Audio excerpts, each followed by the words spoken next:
A graça e a paz do Senhor e Salvador Jesus Cristo. Amém. Efésios capítulo 2. Efésios capítulo 2.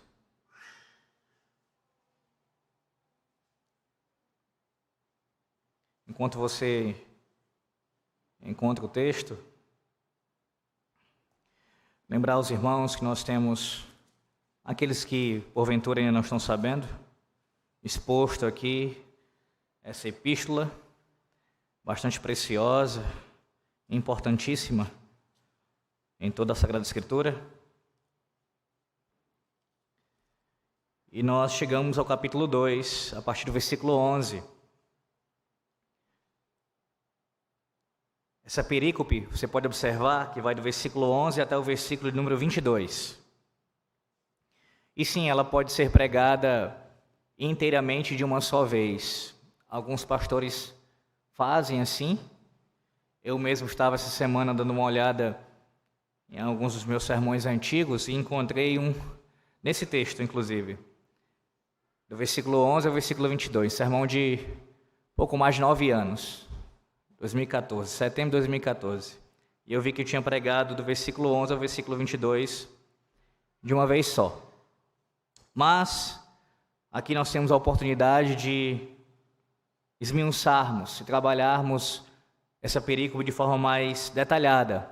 Por isso, eu farei a leitura sim, do versículo 11 ao 22, deste capítulo 2, mas eu irei me deter nessa manhã apenas à exposição do versículo 11 ao 13, a primeira parte dessa perícope. Do 11 ao 13 será a exposição dessa manhã. A leitura vai até o 22. Observe, assim diz a palavra do Senhor nosso Deus. Portanto, lembrai-vos de que outrora vós, gentios na carne, chamados incircuncisão por aqueles que se intitulam circuncisos, na carne, por mãos humanas, naquele tempo estáveis sem Cristo, separados na comunidade de Israel e estranhos às alianças da promessa, não tendo esperança e sem Deus no mundo. Mas agora, em Cristo Jesus, vós que antes estáveis longe, fostes aproximados pelo sangue de Cristo, porque Ele é a nossa paz, o qual de ambos fez um, e tendo derribado a parede da separação que estava no meio, a inimizade, aboliu na sua carne a lei dos mandamentos na forma de ordenanças, para que dos dois criasse em si mesmo um novo homem, fazendo a paz, e reconciliasse ambos em um só corpo com Deus, por intermédio da cruz, destruindo por ela a inimizade. E vindo, evangelizou paz a vós outros que estáveis longe, e paz também aos que estavam perto, porque por ele ambos temos acesso ao Pai em um Espírito. Assim, já não sois estrangeiros e peregrinos, mas concidadãos dos santos, e sois a família de Deus, edificados sobre o fundamento dos apóstolos e profetas, sendo ele mesmo, Cristo Jesus, a pedra angular, no qual todo o edifício bem ajustado cresce para santuário dedicado ao Senhor, no qual também vós juntamente estáis sendo edificados para a habitação de Deus no Espírito. Amém. Oremos mais uma vez. Ó Deus Santo, Pai, Filho e Espírito Santo, nós te rendemos graças essa manhã, Senhor, pelo teu santo dia este que o Senhor separou com o fim de nós te adorarmos, sermos santificados por ti e grandemente abençoados. E aqui estamos, Senhor, atendendo a tua santa convocação, ouvindo o teu chamado, que ressoa não apenas em nossos ouvidos, mas também em nossos corações. E com disposição, com atitude voluntária, guiados por Ti mesmo, nós estamos aqui para ouvir o Senhor falar conosco. Já temos prestado atenção à Tua voz e agora queremos, Senhor Deus, ouvi-la de forma ainda mais estupenda, ainda mais maravilhosa, quando o Senhor fala conosco na explicação do texto e também na aplicação dele. Nos ajuda, Senhor Deus, a compreendermos a voz do Senhor e a respondermos em obediência à Tua vontade. Ó Deus, que nessa manhã o Teu Evangelho, Santo Evangelho, seja proclamado. Que os eleitos do Senhor, que porventura ainda não creram, venham a crer no Senhor. Ó Deus, que o Teu Evangelho também proclamado sobre aqueles que porventura sejam réprobos, também exerça o seu papel de juízo, ó Deus. E o Teu nome seja exaltado nessa manhã. Para a glória do Senhor oramos, em nome de Jesus. Amém.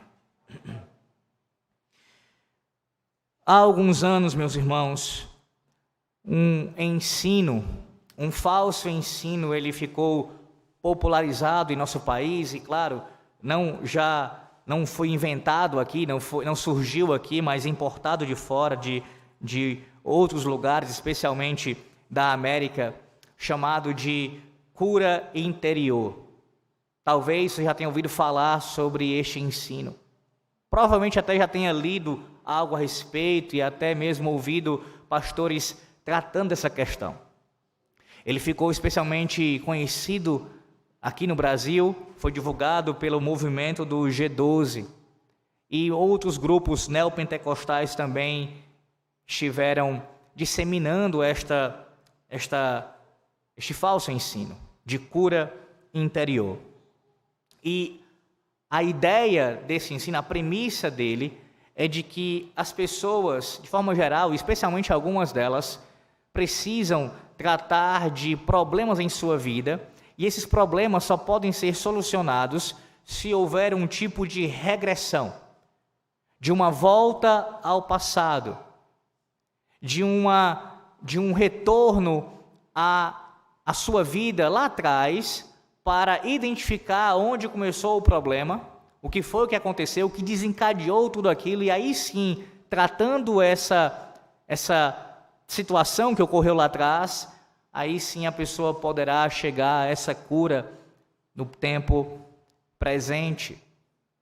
Ou seja, uma tentativa de regressão, como se isso fosse possível e assim a pessoa ser curada internamente por meio desse subterfúgio psicológico.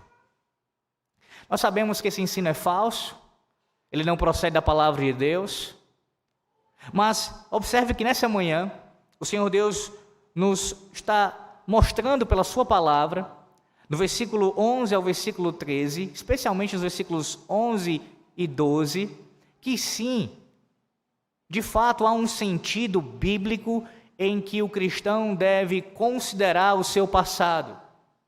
Há um sentido, de acordo com a palavra de Deus, que não é pecaminoso, não é errado nós voltarmos ao passado. Não nesse sentido da cura interior, nesse sentido dessa regressão, mas como o apóstolo Paulo nos orienta aqui, a ponderarmos o nosso passado, a nossa condição, a nossa antiga condição, e a partir disso também observarmos qual é a nossa condição atual, como estamos agora em Cristo. Sim, meus irmãos, do versículo 11 ao versículo 13, o apóstolo Paulo nos ensina que antes a nossa condição era de separados de Deus e do seu povo por causa do pecado. Mas agora fomos aproximados, tanto de Deus como do seu povo, pelo sangue de Cristo. Eu vou repetir. Antes, no passado, outrora, como diz o apóstolo Paulo, nós estávamos separados, alienados de Deus e do seu povo, por causa do pecado. Mas agora, nós fomos aproximados, tanto do Senhor como do seu povo, por meio do sangue de Cristo. Veremos em 2 pontos, observe, versículos 11 e 12, nós veremos que a nossa condição de outrora, qual era a nossa situação? Justamente essa, de separados, distantes, longe do Senhor Deus e do seu povo, por causa dos nossos pecados. No versículo 13, nós veremos qual é a nossa condição de agora, nós que estamos em Cristo, ou seja, através do sangue dele, do nosso mediador, nós fomos aproximados de Deus e do seu povo. Pode usar o texto e observe primeiramente aqui essa questão da separação, da distância que nós estávamos de Deus e do seu povo. Versículo 11. Portanto, lembrai-vos de que outrora, vós, gentios na carne, chamados incircuncisão por aqueles que se intitulam circuncisos na carne, por mãos humanas. Note a expressão que Paulo começa o versículo 11, falando portanto. Ou seja, o que Paulo está dizendo aqui é claramente uma expressão que remete ao que ele disse anteriormente. A ideia é, à luz do que foi dito até agora, de acordo com o que eu expressei para vocês até esse momento, portanto, façam isso. O que foi que Paulo falou até agora? Vocês devem lembrar, do versículo 1 ao versículo 10, Paulo mostrou qual era a condição dos gentios, e não só dos gentios, mas de toda a raça humana, sem Cristo, sem conhecer a Deus, mortos em delitos e pecados, do versículo 1 ao versículo 3. E essa morte colocava, ou coloca toda a humanidade debaixo do curso deste mundo, debaixo dos poderes do diabo e também escravos da própria carne. Ao mesmo tempo também que os faz filhos da ira. E aí no versículo 4, o apóstolo Paulo começa a mostrar o que foi que Deus fez por eles, ou nesse caso, por nós. Ele graciosamente e soberanamente nos salvou. E começa a discorrer sobre isso, do versículo 4 até o versículo 10. No versículo 10, Paulo vai mostrar, como ele já falou no capítulo 1, que essa graça que nos salva e nos santifica, ela nos conduz às boas obras, a andarmos em retidão diante de Deus e neste mundo. Então Paulo começa o versículo 11, lembrando os seus leitores e a nós também disso. Portanto, à luz do que eu já falei para vocês, hajam dessa maneira. E agora ele vai dizer o que é que ele está querendo chamar a atenção aqui. Ele diz em seguida, lembrai-vos. Portanto, lembrai-vos. Você não pode entender essa expressão que Paulo usa aqui, esse verbo, lembrai-vos, como se fosse uma simples recomendação. Paulo não está fazendo isso aqui. Ele não está dizendo assim, o tom não é esse. Seria bom que vocês, o ideal, talvez se vocês agissem assim, não é essa a ideia. No original grego, o apóstolo Paulo está falando no imperativo. É uma ordem. Lembrai-vos. Eu ordeno a vocês, como apóstolo de Cristo, como servo de Deus, o que eu escrevo aqui é a palavra do Senhor, lembrai-vos. Lembrai-vos. Trata-se de uma ordem clara e direta aos Efésios. É como se Paulo estivesse dizendo o seguinte para eles: lembrem-se de que vocês eram considerados como pagãos de nascimento e desprezados pela elite religiosa. Lembrem-se do quão desprezíveis vocês eram, tanto aos seus próprios olhos, como aos olhos de Deus. Lembrem-se que essas lembranças são as imagens que tornarão a obra de Deus efetuada na vida de vocês, a salvação ainda mais preciosa, quando vocês se lembrarem do estado qual era que vocês estavam antes. Ele diz em seguida, outrora vós, gentios, na carne. Paulo lembra os irmãos aos Efésios que eles eram pagãos de nascimento. Literalmente, Paulo diz que antes eles eram gentios na carne. E isso é muito mais do que dizer que eles eram pertencentes a outras nações. A condição deles, estrangeiros, é parte da sua própria carne, enraizada na sua própria natureza. Mais que simplesmente lembrar a impureza da condição anterior deles, o apóstolo também quer que todos os cristãos, não somente os Efésios ali, se lembrem da maneira como eram tratados. Além da sua vergonha, Paulo diz aos Efésios, lembrem-se dos epítetos com os quais os judeus rejeitavam a vocês. Vocês eram gentios na carne, vocês nasceram nessa condição, naturalmente vocês são isso, e ainda se lembrem que os judeus xingavam vocês. Usavam termos jocosos para com vocês, humilhavam vocês. É bem verdade que isso não era apenas da parte dos judeus para com os gentios. Os gentios também costumavam usar termos ofensivos para com os judeus. Mas a intenção de Paulo é mostrar aqui primeiramente os nomes, ou pelo menos um nome aqui, pelo qual os gentios eram chamados. Ele diz, chamados incircuncisão. Vocês eram chamados de incircuncisão. Eu quero lembrar nessa manhã que a circuncisão, ela era mais do que um sinal físico que o povo da aliança possuía. Na verdade, ele era um sinal e selo do pacto de Deus com o seu povo. E servia como um símbolo de distinção entre Israel e o resto do mundo. A circuncisão, em si, ela foi ordenada pelo próprio Deus. Não foi uma criação meramente humana, mas o próprio Deus ordenou ao seu povo que fosse circuncidado e assim fosse purificado nesse sentido externo, tratado como santo, como separado dentre as demais nações.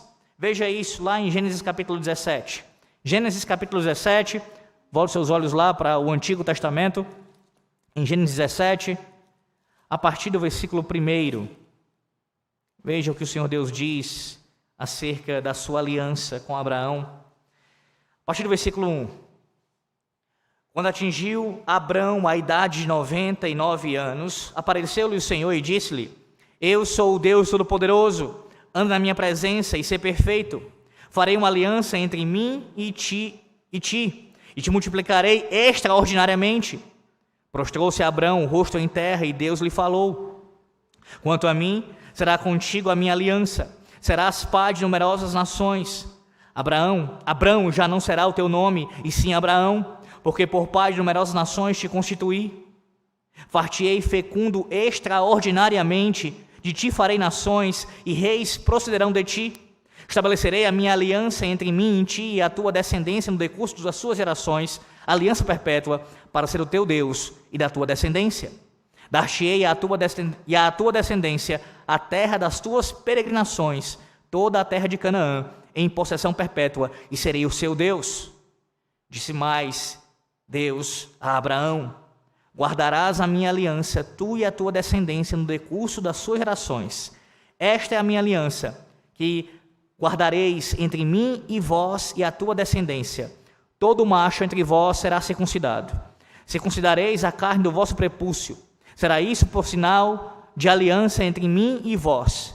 O que tem 8 dias será circuncidado entre vós, todo macho nas vossas gerações, tanto o escravo nascido em casa, como comprado a qualquer estrangeiro, que não for da tua estirpe. Com efeito, será circuncidado nascido em tua casa, e o comprado por teu dinheiro. A minha aliança estará na vossa carne e será aliança perpétua. O incircunciso, que não for circuncidado na carne do prepúcio, essa vida será eliminada do seu povo, quebrou a minha aliança. O texto é claríssimo, meus irmãos. O próprio Deus ordenou colocar este sinal e selo do pacto sobre o seu povo. E perceba que a ordem do Senhor era para que não somente os adultos fossem circuncidados, mas também a sua geração, a sua descendência, os seus filhos também receberiam esse sinal externo do pacto de Deus com o seu povo, assim distinguindo Israel de todas as demais nações dos gentios. Então, os efésios, como gentios que eles eram, eles não possuíam este sinal. Por isso eram chamados pelos judeus de incircuncisos. Em outras palavras, vocês não possuem o sinal e selo do pacto que Deus entregou ao seu povo. Comentando esse texto, João Calvino diz o seguinte: Paulo realçou a ausência da circuncisão entre os efésios como um sinal de corrupção. Ele lhes remove o emblema da santificação e assim os priva também da coisa significada. É grave o que está sendo dito aqui. Eles não tinham esta bênção da aliança. Eles não tinham esse sinal. Por isso não poderiam ser contados entre o povo de Deus. E aí você pode pensar, mas a fala do apóstolo Paulo até o momento parece então ser apenas contrária aos gentios, uma vez que ele está citando um sinal aqui do pacto que apenas os judeus possuíam. Mas observe que essa não é a intenção de Paulo, não é somente mostrar a condição dos gentios aqui que era deplorável antes de conhecerem a Cristo. Veja como ele coloca a coisa aqui de uma forma, ele nivela os dois grupos aqui de maneira a deixá-los na mesma condição, pelo menos nesse sentido, quanto a estarem longe de Deus, afastados do Senhor, em pecado. Ele diz em seguida: por aqueles, vocês eram chamados incircuncisão, por aqueles que se intitulam circuncisos na carne por mãos humanas. Observe a expressão, na carne por mãos humanas. A expressão por mãos aqui humanas certamente possui uma conotação negativa por parte do apóstolo Paulo. Fala para Isaías capítulo 31, versículo 7. Veja como no Antigo Testamento, há outros textos que mostram isso, mas eu vou citar apenas esse. Isaías 31, versículo 7. Veja como o Antigo Testamento, ele usa a expressão com relação a feito por mãos humanas para falar de algo um pecado bem específico que era praticado naquele período e ainda o é em nossos dias. Capítulo 31 de Isaías, versículo de número 7. Pois naquele dia cada um lançará fora os seus ídolos de prata e os seus ídolos de ouro, que as vossas mãos fabricaram para pecardes. A expressão lembra o que os pagãos faziam e o que o povo fez muitas vezes. Fabricavam deuses, ou nesse caso falsos deuses, com as suas próprias mãos. Eram obras que eram fruto das suas próprias mãos. E veja o contraste entre essa expressão e uma outra expressão que aparece no Novo Testamento. Vá lá para Marcos capítulo 14. Marcos capítulo 14. Versículo 58. Marcos 14, versículo 58. Nós o ouvimos declarar: eu destruirei este santuário edificado por mãos humanas, e em 3 dias construirei outro, não por mãos humanas. Essa mesma ideia aparece em Atos capítulo 7, versículo 48, naquele discurso famoso, aquela pregação, melhor dizendo, de Estevão. No capítulo 17, versículo 24 de Atos também. Além disso, em Hebreus 9, versículos 11 e 24, há um contraste entre aquilo que é feito meramente por mãos humanas. Primeiramente, eu cito aqui o caso de ídolos que são feitos pelos homens, e nesse segundo caso aqui, de um templo feito meramente por mãos humanas, comparado ao templo celestial, especialmente lá no capítulo 9 de Hebreus. Ou seja, irmãos, o objetivo de Paulo aqui é mostrar que apenas o sinal externo, ele não garante a salvação de ninguém. E esse ensino ele se encontra enraizado na palavra de Deus, começando no Antigo Testamento. Paulo não está aqui, entenda isso, ele não está combatendo o sinal em si mesmo, ele não está afirmando que o sinal ele não tem valor algum, mas apenas mostrando aqui que o sinal por si só não garante a salvação de alguém. Você quer ver isso? Vá lá para Deuteronômio, capítulo 10, versículo 16. Deuteronômio 10, versículo de número 16. A palavra de Deus diz, aqui Moisés escreve nesse livro, diz: circuncidai, pois, o vosso coração, e não mais endureçais a vossa cerviz. Circuncidai o vosso coração. Vá lá para o capítulo 30 ainda, no mesmo livro, capítulo 30, versículo de número 6. Capítulo 30, versículo 6. O Senhor teu Deus circuncidará o teu coração e o coração da tua descendência, para amares o Senhor teu Deus de todo o coração e toda a tua alma, para que vivas. E lá Jeremias também, lá para Jeremias, capítulo 4, e observe também essa ideia lá presente. Jeremias capítulo 4, versículo de número 4. Circuncidai-vos para o Senhor, circuncidai o vosso coração, ó homens de Judá e moradores de Jerusalém, para que o meu furor não saia como fogo e arda, e não haja quem o apague por causa da malícia das vossas obras. Além desses textos do Antigo Testamento, Você tem o apóstolo Paulo falando também no Novo Testamento. Vai lá para Romanos capítulo 2. Romanos capítulo 2, versículo de número 25 em diante. Romanos 2, versículo de número 25 em diante. Quero que isso fique bem claro nessa manhã aqui para você. Romanos 2, 25 até o 29. Diz assim: porque a circuncisão tem valor se praticares a lei. Se és, porém, transgressor da lei, a tua circuncisão já se tornou incircuncisão. Se, pois, a incircuncisão observa os preceitos da lei, não será ela, porventura, considerada como circuncisão? E se aquele que é incircunciso por natureza cumpre a lei, certamente ele te julgará a ti, que não obstante a letra e a circuncisão, és transgressor da lei. Porque não é judeu quem o é apenas exteriormente, nem é circuncisão a que é somente na carne. Porém, judeu é aquele que o é interiormente, e circuncisão a que é do coração, no espírito, não segundo a letra, e cujo louvor não procede dos homens, mas de Deus. Paulo repete esse mesmo ensino em Filipenses capítulo de número 3, versículos 2 e 3, e Colossenses 2, versículos 11 ao 13. Que ensino é esse? Ora, mais uma vez, o apóstolo Paulo, em Efésios 2, versículo 11, não está condenando a prática da circuncisão em si, como se ela tivesse sido um erro entre o povo judeu. É claro que não.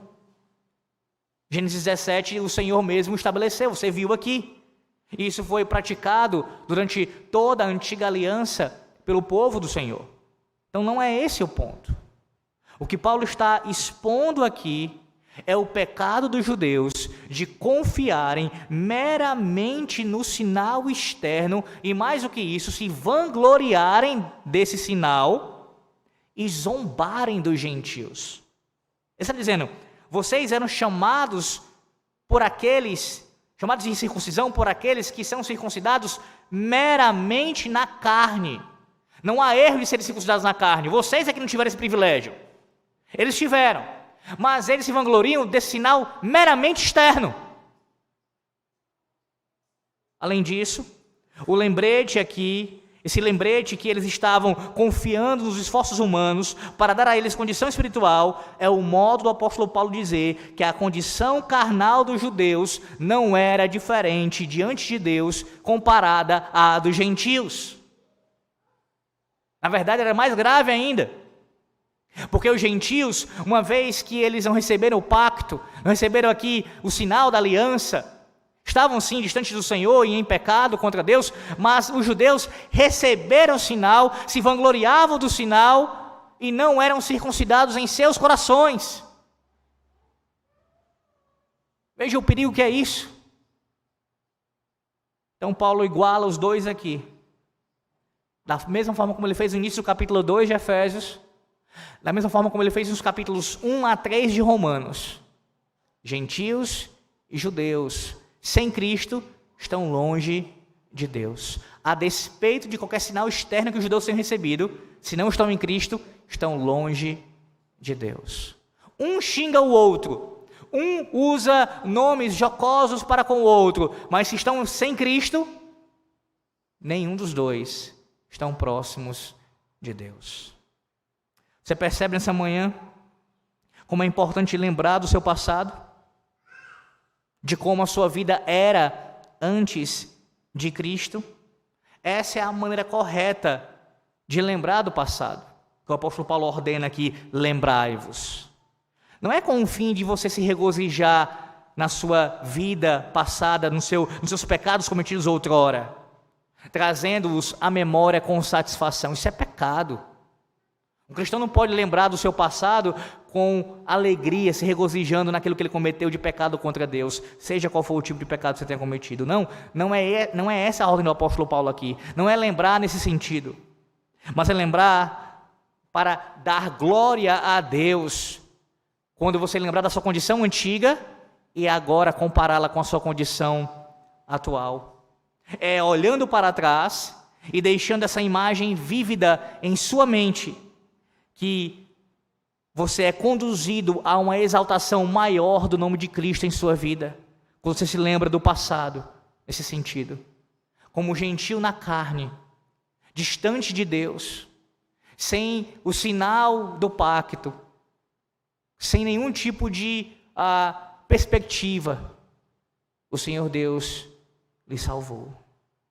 Além disso, veja como essa atitude também contribui para combater o orgulho, esse pecado também que tanto nos assola. Se você está bem ciente de qual era a sua posição antes de crer no Evangelho, você sabe muito bem que não há nenhum motivo para você se ensoberbecer. Você tributa todo louvor a Deus pela sua salvação. Você glorifica ao Senhor e você olha, a minha situação era essa. Paulo escreve aos Efésios, mas eu me encaixo aqui também. Eu preciso lembrar qual era a minha situação antes. E quando eu olho para ela agora, eu não tenho como me orgulhar da minha salvação, eu não tenho como me orgulhar da minha condição atual. Se hoje eu sou um cristão, foi pela boa mão de Deus. Talvez você me responda essa manhã: mas Alex, eu não nasci na igreja. Eu não nasci fora da igreja, eu nasci na igreja. Eu nasci dentro da aliança. Etnicamente falando, você é um gentil. Você não é judeu. Contudo, você nasceu na igreja. E nesse sentido, você pode ser comparado aos judeus aqui nesse ponto. No sentido de nasceu debaixo do pacto na nova aliança. E aí você fala: eu sou membro da igreja desde a mais tenra idade, inclusive eu recebi o sinal e selo do pacto na nova aliança, o sinal de iniciação, o batismo. Pois bem, a você a palavra de Deus diz essa manhã: não confie meramente nos sinais externos. À semelhança dos judeus, que confiaram somente no fato de, na sua carne, ter sido circuncidada, você pode incorrer no mesmo pecado, caso você esteja depositando toda a sua confiança no fato de ter sido batizado. Não faça isso, filho da aliança. Você, criança que ouve a palavra de Deus essa manhã, menino, menina, você já um pouco mais velho, que ainda não fez sua pública profissão de fé, você que recebeu o batismo, o sinal e o selo do pacto na nova aliança, você que recebeu esse sinal externo, não confie meramente nisso. Não confie. Porque se você confiar simplesmente nisso, você incorrerá no mesmo pecado dos judeus, aqueles que confiaram somente em sua circuncisão, como se isso garantisse a salvação deles. Vocês não passarão de simplesmente batizados na carne, externamente falando. Você precisa experimentar, criança, se você não experimentou ainda, o lavar regenerador do Espírito. Você precisa ter o seu coração circuncidado. Você tem que pessoalmente se arrepender dos seus pecados e crer em Jesus Cristo. Caso contrário, o sacramento que você recebeu do batismo só agravará o juízo sobre você, se você não responder a Ele com fé. Por isso, creia no Senhor, individualmente, independente da fé dos seus pais. Creia no Senhor Jesus Cristo.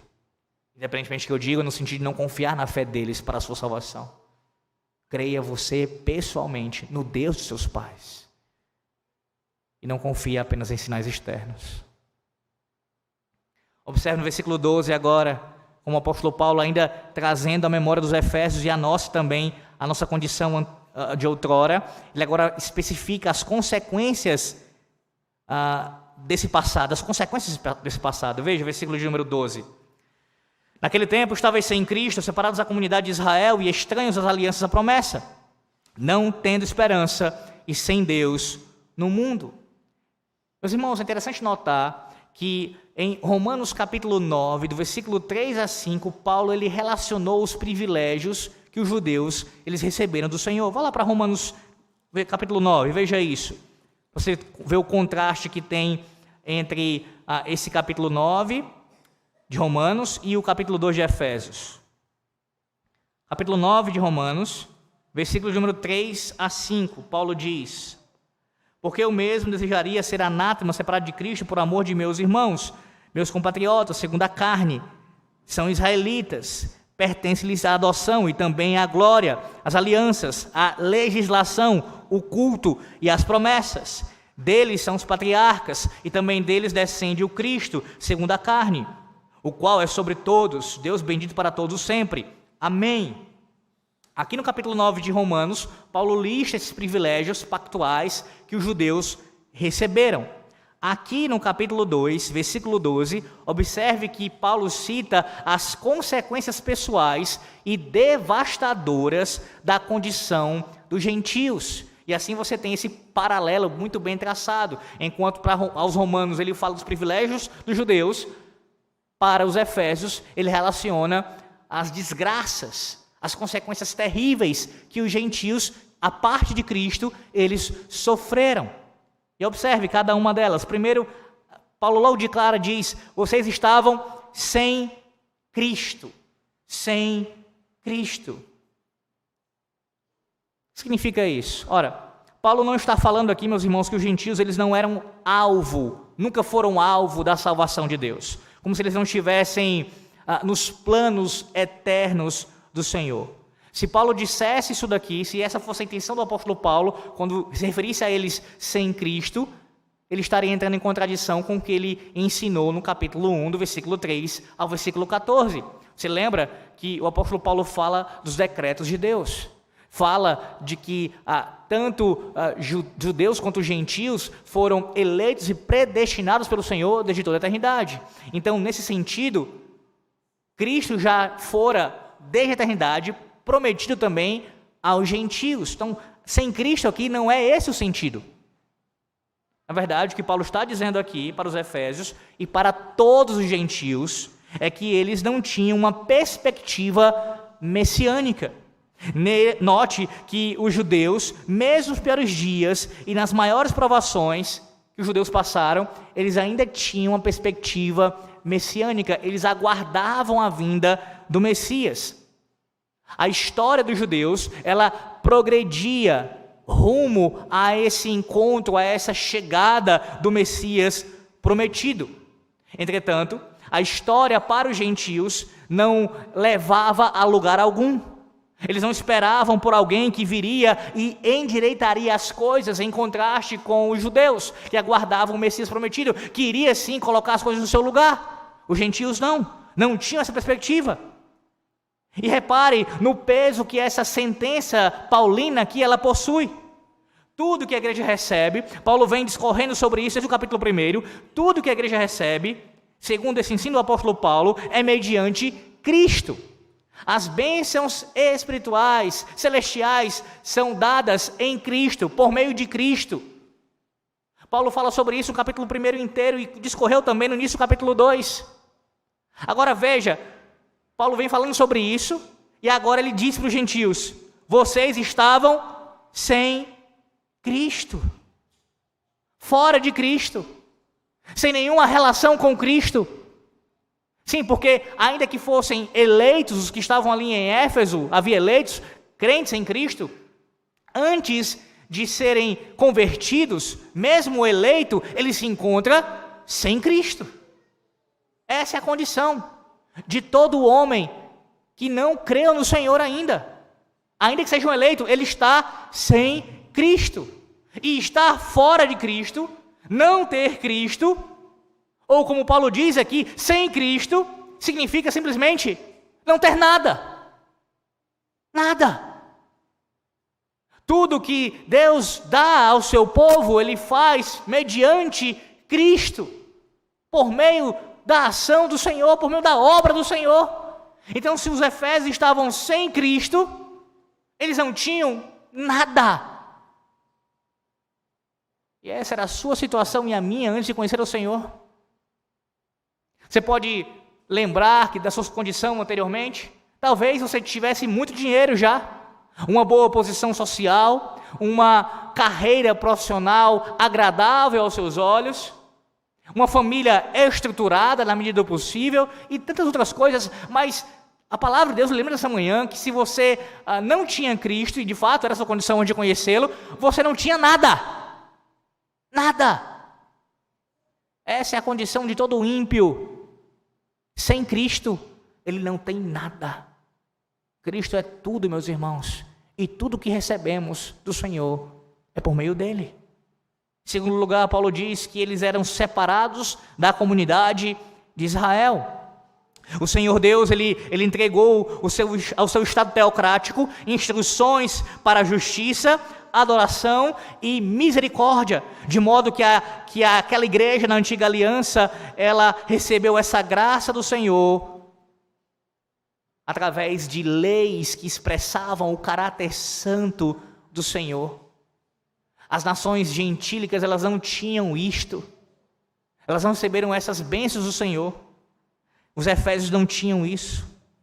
Eles eram separados da comunidade de Israel, tanto geográfica quanto espiritualmente falando. Sobre esse texto, certo comentarista diz o seguinte: certamente que os efésios, no sentido absoluto, não viviam sem cidadania. No entanto, embora estivessem incluídos numa província asiática do Império Romano, estavam excluídos das bênçãos indizíveis inerentes à teocracia judaica. Não desfrutavam da cidadania no seio do povo eleito, e essa carência, sem dúvida, era algo deplorável, porquanto foi a Israel que Deus na antiguidade se revelara de uma forma muito especial. A este povo, ele outorgara a sua lei, sua proteção especial, suas profecias e suas promessas.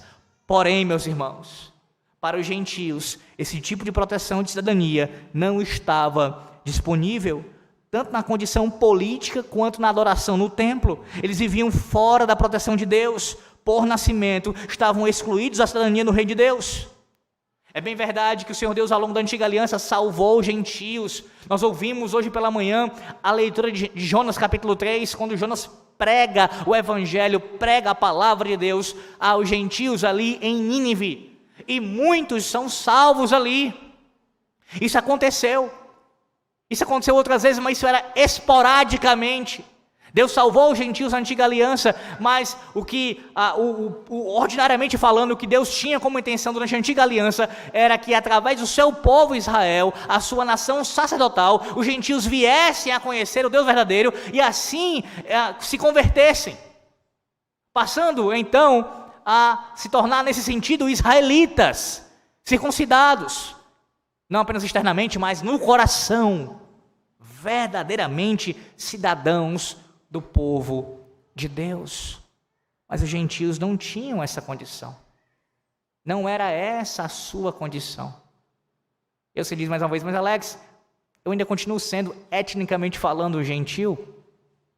Sim, mas qual era a sua condição antes? Sem Cristo e sem cidadania, não do Israel étnico, mas do Israel espiritual, do povo da aliança. Essa era a condição de todos nós antes de conhecermos a Cristo. Nós não éramos membros da igreja do Senhor.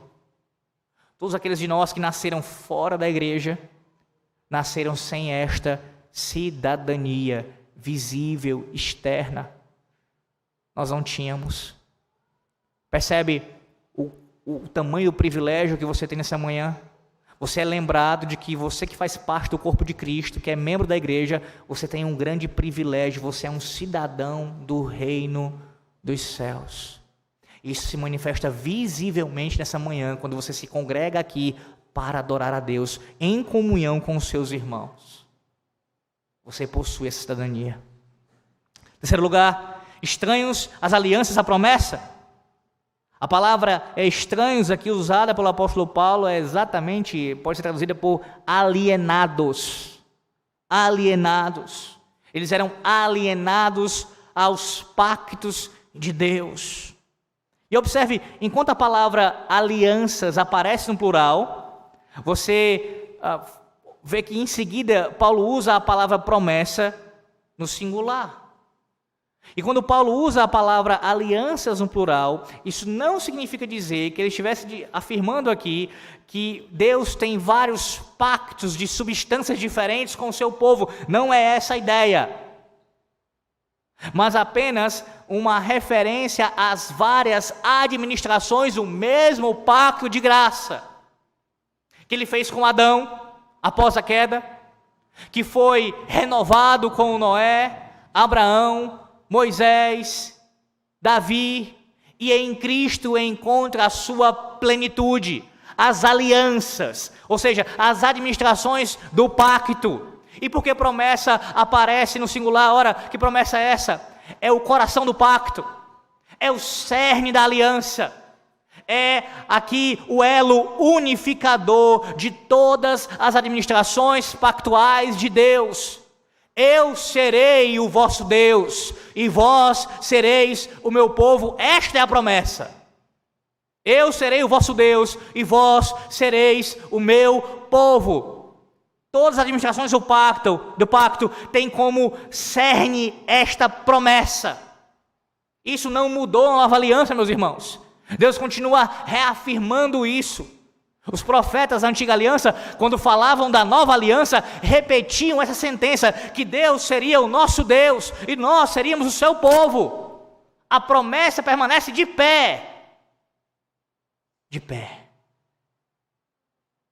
Mas note que esse compromisso pactual de Deus com o seu povo, ele estava tão entranhado no povo, que isso poderia ser percebido na estrutura de vida ali social de Israel.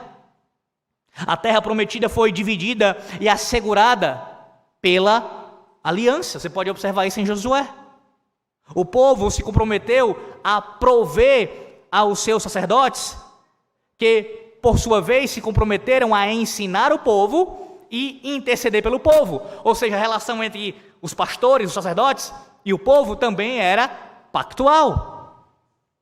Um homem e uma mulher, eles viviam numa aliança de casamento.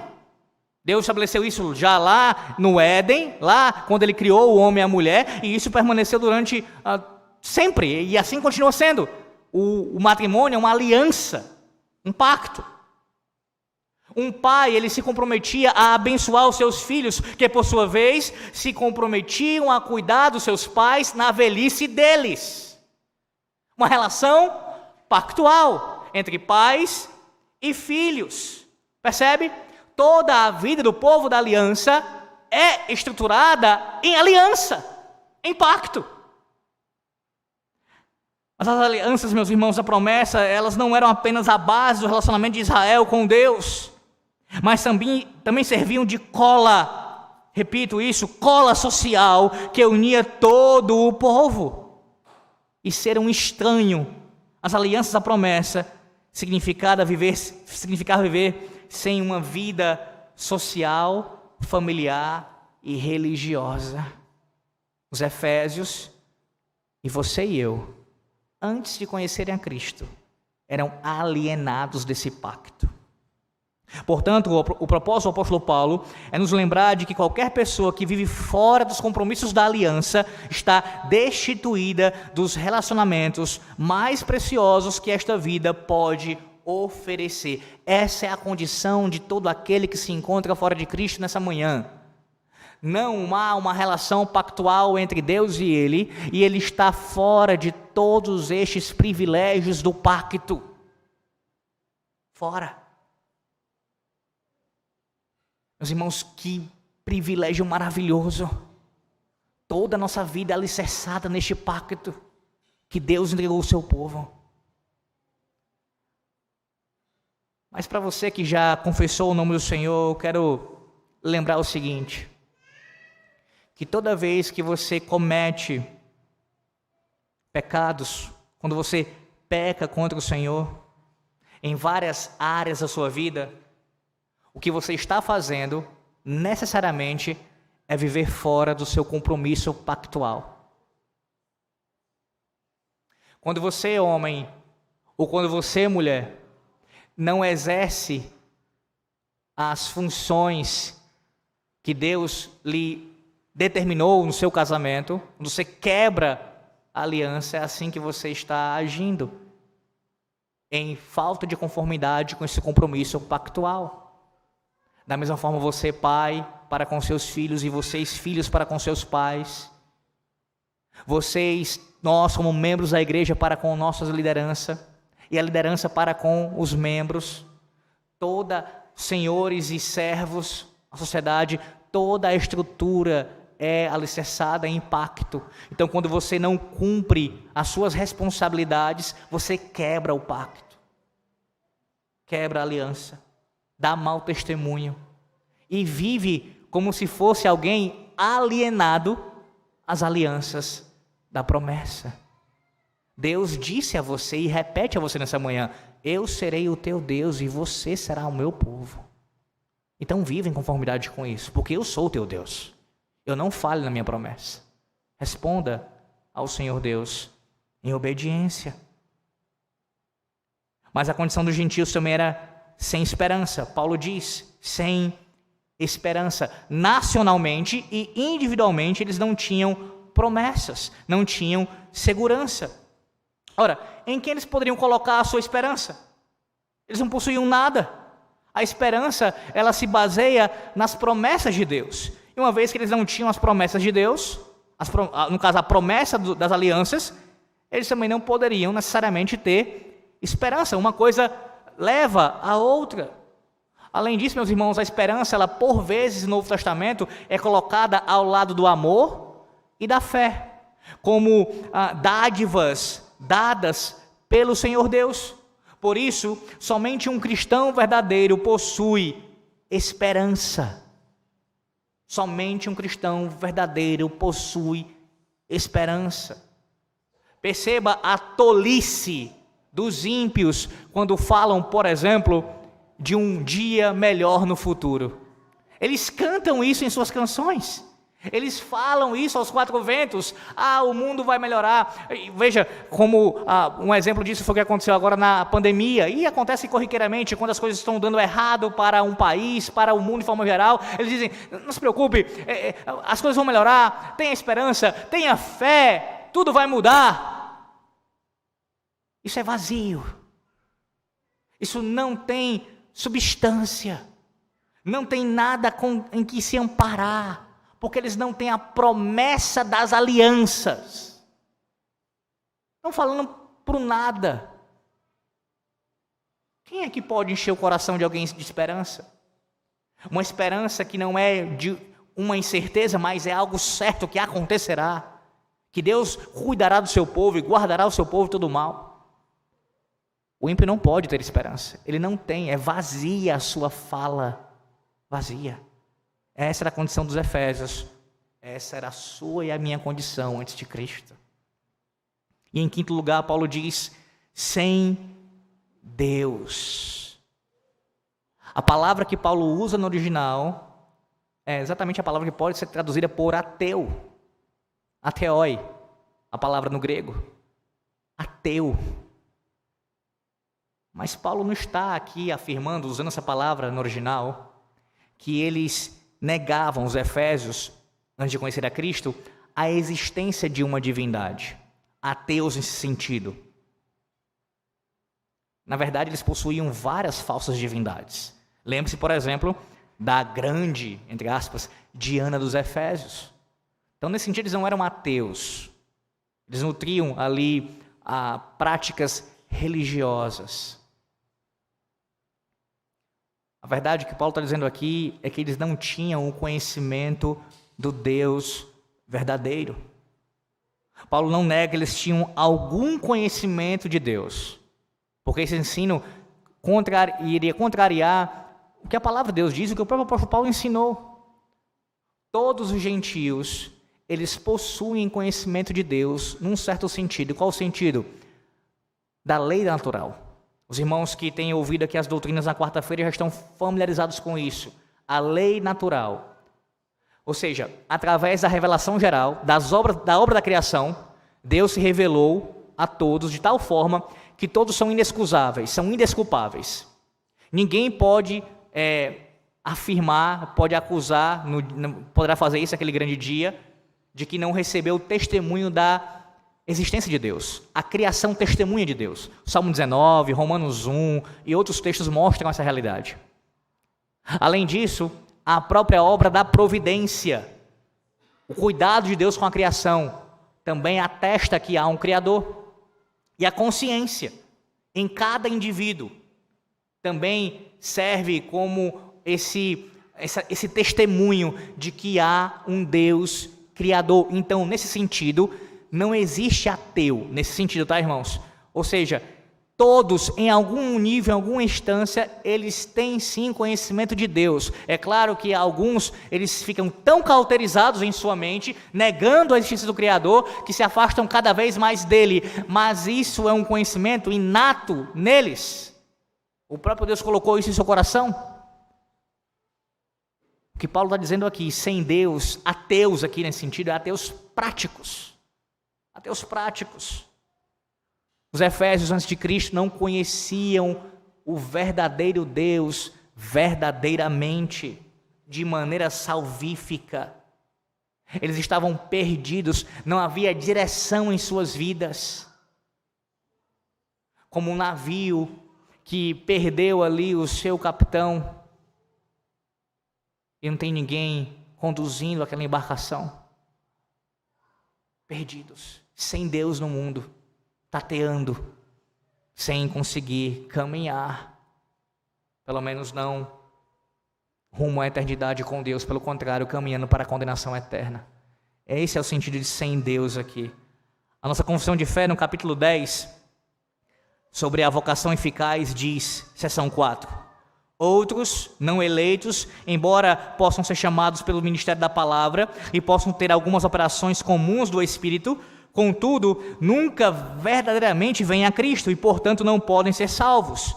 E muito menos, observe, poderão ser salvos estes que não professam religião cristã, por qualquer outro meio, por mais diligentes que sejam em conformar as suas vidas com a luz da natureza e com a lei da religião que professam. Até aqui. Ou seja, eu já ensinei isso aqui também na doutrina na quarta-feira.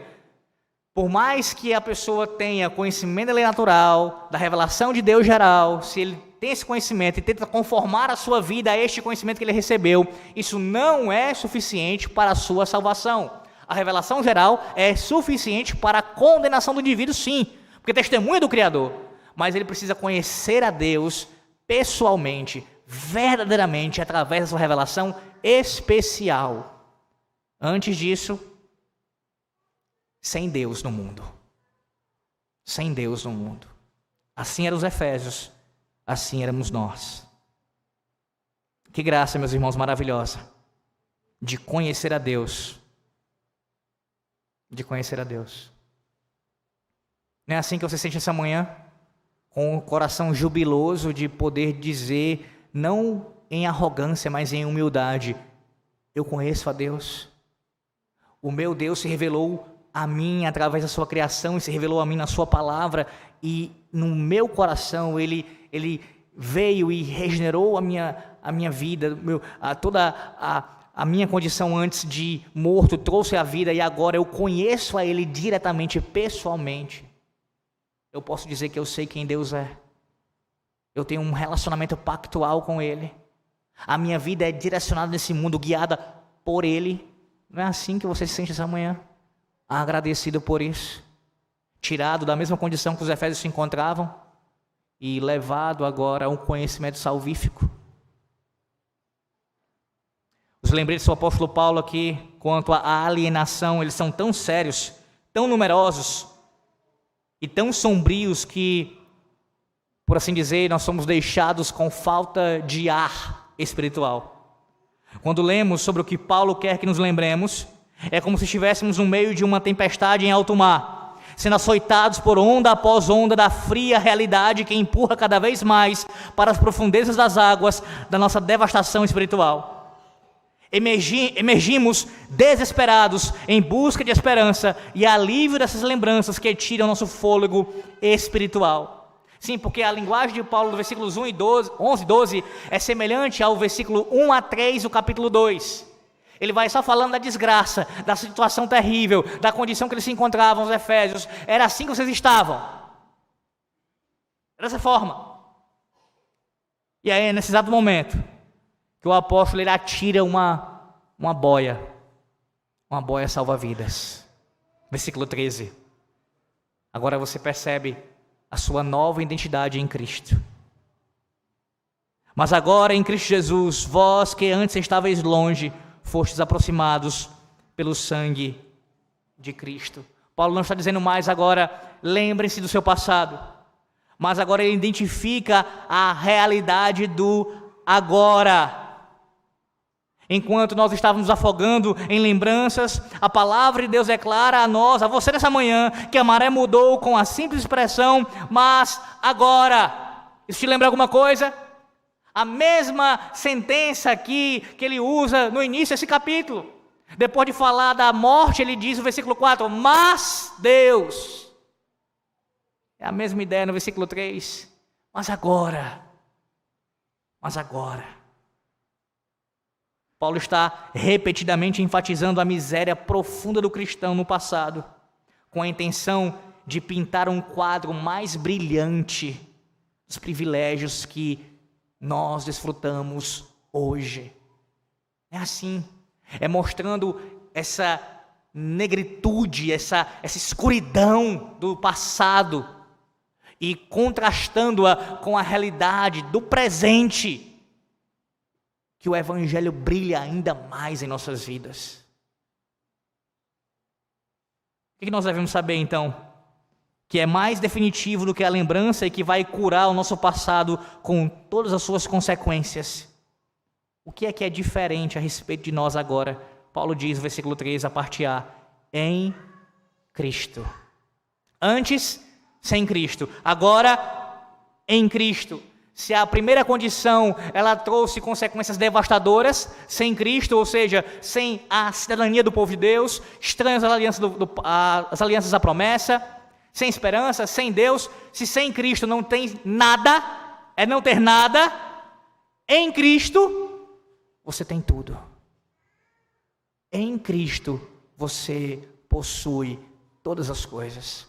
Ele está usando a mesma expressão que ele tem utilizado desde o início da Epístola aos Efésios.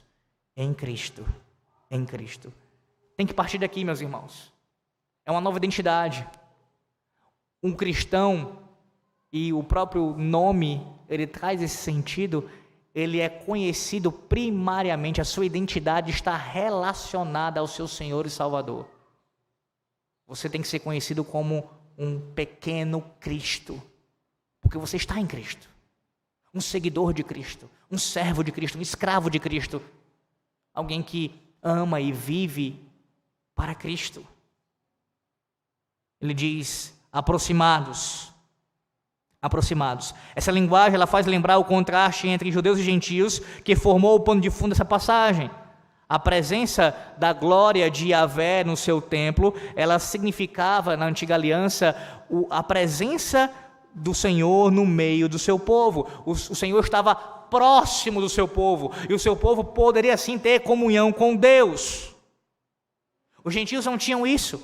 Eles estavam distantes, como eu falei, geograficamente de Israel. Eles não tinham o templo, eles não tinham acesso ao templo ali, naquele contexto. Não poderiam ter comunhão com Deus, mas ainda espiritualmente. Porém agora todos foram aproximados em Cristo. Essa imagem, meus irmãos, ela aparece no Antigo Testamento. Veja, Isaías capítulo 57. Isaías 57, estamos caminhando já para o final. Isaías 57, versículo número 19. Como fruto dos seus lábios, creia a paz. Paz para os que estão longe e para os que estão perto, diz o Senhor, e eu o sararei. O próprio Cristo, no capítulo 23 de Mateus, versículo 37, a caminho da cruz, ele se angustiou com essa imagem de pessoas, nesse caso o seu povo distante dele. Ele diz, Mateus 23, 37, Jerusalém, Jerusalém, que matas os profetas e apedrejas os que te foram enviados. Quantas vezes quis eu reunir os teus filhos, como a galinha junta os seus pintinhos debaixo das asas, e vós não o quisestes. Longe de Deus. Os gentios estavam, e os judeus que não criam em Cristo também estavam longe de Deus. Mas Paulo diz no versículo 13, agora em Cristo, as pessoas de todas as nações, elas foram reunidas debaixo das asas do Senhor. Em outras palavras, foram reunidas não apenas para Ele, mas também umas às outras. Em Cristo, todas as distinções, as diferenças, elas implodem. Nele, todos nós fomos aproximados. Sim, ser um com Cristo traz consequência para a nossa comunidade. Essa identidade compartilhada significa que nossa identidade nacional não tem precedência sobre a nossa identidade como cristãos. Você, antes de ser um brasileiro, antes de qualquer outra coisa, você é um cristão. E se, porventura, em algum momento, a sua cidadania celestial ela entrar em conflito com a sua cidadania terrena, você vai ser fiel, primeiramente, à sua cidadania celestial. É isso que Deus exige de nós. Sermos um em Cristo traz consequências para a nossa intimidade. Não separamos as pessoas em categorias ou segundo a nossa percepção entre aqueles que merecem a graça e aqueles que não. Somos todos lançados aos pés de Cristo, todos com a mesma percepção da nossa total dependência dele e a mesma necessidade da sua graça. Independentemente do que caracterizou o nosso passado, a gente não vai andar segregando. Essa é a ideia. Todos, judeus e gentios, dos mais diferentes tipos, foram aproximados, estamos juntos em Cristo, uns dos outros, no Senhor. Por isso é que é tão absurdo um cristão cometer o pecado de discriminação, nesse sentido, de você tratar os outros com diferença, nesse sentido, pecaminosamente, como se alguns merecessem mais e outros menos a graça de Deus, quando de fato ninguém merece. Seria uma contradição, é uma contradição com o que graça é. Sermos um em Cristo traz consequências para os nossos relacionamentos uns com os outros, mas também para o nosso relacionamento com Deus. E apesar da fraqueza que você tem, da sua arrogância, da dureza do seu coração e da sua ignorância, se você está em Cristo essa manhã, você está em união com Ele. Aí você diga, mas Alex, eu não passo de um fracassado, de um mentiroso, hipócrita e traidor. Muitas vezes é assim que eu me vejo e falo isso para Deus. Um pecador miserável. Se você está em Cristo, se você já se arrependeu dos seus pecados e confessou o Senhor, como Deus vê você nessa manhã, é como seu filho. Deus diz, meu filho, por causa da sua união com o meu unigênito, com o meu filho. Em essência, o que Deus diz a você é meu filho, herdeiro das promessas e da glória celestial. Isso não é de forma alguma uma motivação para você continuar pecando, pelo contrário, mas porque você é filho de Deus e herdeiro das promessas celestiais, buscar cada vez mais a santificação. Como pode ser? Como pode ser que você e eu, cujas identidades são tão produto daquilo que nós fizemos pecaminosamente no passado, nossa condição de nascimento, como é que a gente pode ter antes uma identidade tão terrível como essa e agora essa nova identidade? A única resposta, meus irmãos, é o que vem no final do versículo 13. Como é que você sai dessa condição de nascimento, você ser um pecador desde o ventre, desde a concepção, e aí você passa agora a ter uma nova identidade? Versículo 13, parte C. Por meio do sangue. Por meio do sangue. Paulo diz, versículo 13. Fostes aproximados pelo sangue de Cristo. Quando lemos essas palavras, o primeiro e, sim, muito correto pensamento que vem à nossa mente é o poder purificador do sangue do Senhor Jesus Cristo. Essa é a verdade gloriosa do perdão que pertence a você e a mim, porque Ele nos comprou com a moeda do seu próprio sangue. Nós fomos aproximados pelo sangue e reconciliados com Deus. Você lembra que no versículo 7 do capítulo 1, Paulo já falou sobre esse sangue derramado ali, cumprindo, executando a nossa redenção. Acerca disso, acerca desse sangue de Cristo purificador e que nos perdoa dos pecados, certo puritano escreveu o seguinte: muitas almas humildes chegam a ponto de se queixar dizendo: ah, se eu não tivesse sido um pecador tão grande, se eu não tivesse cometido estas e aquelas transgressões, talvez houvesse esperança. Ele responde: isso é subestimar a redenção de Cristo. É pensar que há mais no pecado para condenar do que no sofrimento de Cristo para salvar. Enquanto para Cristo todos os teus pecados não passam de uma nuvenzinha diante do sol glorioso, isso mesmo, diante dos méritos de Cristo, todos os pecados de todos os homens do mundo não passam de uma gota no oceano. Digo isto não para incentivar o pecador insolente, pois infelizmente não participa dessa reparação, mas digo para consolar o pecador humilhado, que está sobrecarregado com a consciência dos seus pecados. Embora este seja um fardo maior do que ele possa carregar, não são maiores do que Cristo consegue carregar. No sangue de Cristo há um tesouro infindo, capaz de santificar a ti e a todo o mundo. Na morte de Cristo há um resgate, um contrapreço suficiente para redimir todos os pecadores que já existiram ou ainda virão a existir. Sim, não é um jargão, apesar de alguns usarem nesse sentido, mas é uma verdade bíblica. No sangue de Cristo há poder. Poder para perdoar todos os seus pecados. Não importa, nesse sentido, qual era a sua condição antes de Cristo. Os teus mais vis pecados, os mais terríveis, os mais hediondos que você cometeu, que você pensou, todos eles, se você se arrependeu e creu no Senhor, foram perdoados através do sangue de Cristo. Contudo, há muito mais que precisamos saber sobre esse sangue. Nós não fomos apenas perdoados por causa do sangue, mas também nós somos abençoados, recebemos os benefícios da justiça, da santidade e da redenção de Cristo. Os puritanos falavam sobre isso, sobre a importância do sangue de Cristo, ele ter efeito sobre a piedade do cristão. O que ele é, o que Cristo é, eu sou. A sua identidade, a minha identidade, ela não pode ser mais fixada no seu nascimento, determinada pela sua herança terrena, ou manchada por algum pecado que você cometeu, mas ela foi renovada, transformada e reavivada pelo sangue do nosso Salvador. Sim, nós temos uma nacionalidade, somos aqui, creio eu que todos aqui, ou se não a maioria, brasileiros. Todavia, antes de brasileiros, somos cristãos.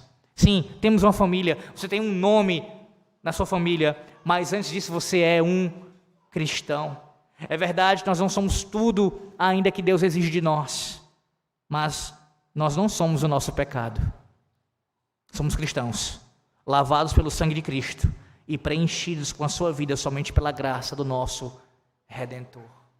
O sangue de Cristo nos cobre e nos garante essa nova identidade. Mas agora, vós que estavais longe, fostes aproximados, trazidos para perto de Deus e inseridos no povo de Deus, perto do Senhor e uns dos outros, por causa do sangue de Cristo. Cura interior, coisa nenhuma. Não é nenhuma regressão, nem nenhuma ação desses falsos mestres que vai tratar de problemas que nós estamos passando, de pecados que temos cometido. Mas é olhando para a nossa condição de outrora, sem Cristo, sem Deus no mundo, e nos arrependendo dos nossos pecados presentes, sim, e crendo no Senhor, e no poder da sua redenção, do sangue de Cristo, que podemos descansar seguros e termos a plena confiança de que já fomos perdoados pelo Senhor. Não há nada para regressar nesse sentido, mas confiar em Cristo. Antes, separados e distantes, alienados de Deus e do seu povo, mas agora a palavra de Deus nos lembra, fomos aproximados de Deus e do seu povo pelo sangue de Cristo. A Deus seja a glória por isso. Amém. Oremos. Senhor nosso Deus, nós te agradecemos pela tua palavra e pedimos a ti que aplique em nós, aplique em nossas vidas, em nossas casas, que respondamos, ó Deus, com gratidão a ti e com obediência ao Senhor, submissão à tua vontade revelada, e que, ó Deus, caminhemos andando nesse mundo, não como gentios na carne, não como judeus que foram circuncidados meramente na carne, mas como aqueles que foram circuncidados no coração, lavados pelo sangue de Cristo, regenerados pelo lavar regenerador do teu Santo Espírito, aproximados do Senhor, através da mediação de Cristo. Ó Deus, que assim vivamos para a tua glória. Abençoa o teu povo, concede-lhe essa graça, em nome de Jesus. Amém.